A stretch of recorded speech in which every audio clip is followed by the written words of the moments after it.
Good afternoon, folks. Scott here at Watts Way Farms. Thanks for joining me on this beautiful afternoon here on the farm. Thought I'd do a quick little video just to kind of show you my cows, what I'm looking at. Calf season hasn't started yet here on my farm, but I think we're getting very close. Let me show you what I mean.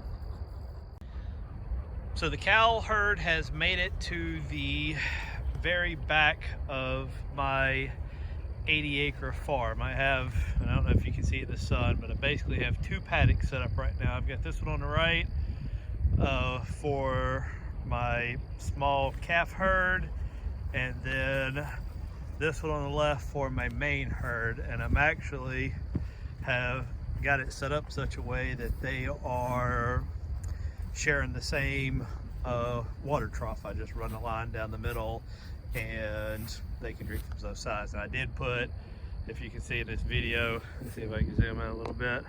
I did put a bit of a gap, just a little bit between the two, because I didn't, you know, the heifers, calves on this side, if they started cycling in heat, which they probably are by now, I didn't want my bull over here getting too overly excited. Now he very much respects the electric fence, but you know, if those hormones start kicking in, you know, who knows. So here's my calf herd. You've seen these guys before, plus my one little cow calf pair. Now this little guy in the back, we call him Alex. He's very much ready to be weaned and probably castrated. I mean, he's definitely not bull stock material. He's definitely beef material, but he's still running a bit on the small side, even for a Dexter, I think. I don't know. His mother is, as you can see, extremely short, so I'm leaving this, I guess, leaving him intact probably till he hits about 12 months of age, or until he gets to be too obnoxious towards my females, and then we'll probably look at banning him. Now Gloria here is great of a cow she's been. She has an appointment with freezer camp in May if she's not pregnant. Now she has not been exposed to a bull here, but I bought her when this, back in, I guess it was November-ish maybe, I forget the exact date, but there was about a one and a half month window where she was with a bull and she could be bred back.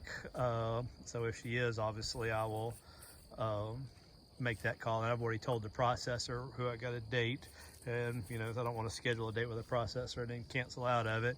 I let him know that if she's pregnant, obviously we're gonna keep her and let her have that next calf. She's about a 4-year-old cow, and she's a good cow, but she's not registered stock. And something the Dexter breed has, and a lot of people think it's okay, I just disagree, is it's called chondrodysplasia, and it's what makes them, you know, short. And, or I mean, I guess you can breed certified chondro-free ones that are short as well, just through genetic selection. But a lot of people just, you know, they go with that genetic defect and then breed them out. Me personally, I don't want that in my herd.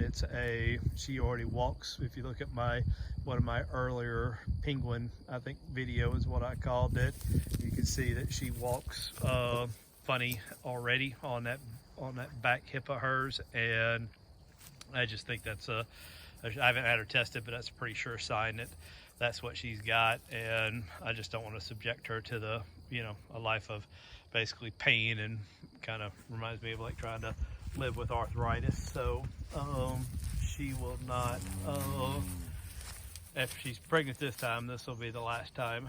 But anyway, so that's the rest of the calf herd. And in July-ish, maybe a little bit later, depending on the exact birth dates, these heifers will be put back into the main herd, so that, you know, the thought is timing them for their first calf right at 24 months. So let's check out the other herd. So here's a shot of my main herd, as I call it. There's 17 head in here, 1 herd bull, 4 steers, and then 12 cows and heifers. All of the cows and heifers should be bred right now. Now I had to vet out on November the 18th to kind of do an overall herd check, vaccination, and preg check them. And he admitted that this was the first time he had been this up close. Actually, I think he said there was one other time he was had been that close to a Dexter. So he confirmed that 8 of them were bred, and 1 he said he couldn't tell, and then the other 3 he said were open. So I should have a whole lot of calves dropping here in the very near future. And even the ones that were open then, I mean, my bull, and I actually don't know where he is. I think he's over in the wood line right in here or something, I don't know, but he's been with them the entire time. Now I think, and you know, as y'all know if y'all been following my channel, my first experience with cows are these Dexters, this group right here. They all came to join me, started in July, August of last year, and been with us ever since. And most all of them were bred or had been exposed to bulls before joining us. And so what I'm looking at, like if you look at, let's see if I can get a close up of this one. So the back end of this one is starting to look a bit on the swollen side. I think I see looks like a mucus plug sticking out. She's bagging up a little bit, I think. So I'm hoping she's pretty close, you know. And pretty much all of them, if they'll stand still long enough. I mean, if you look at this one, I mean, the same thing, a mucus plug hanging out.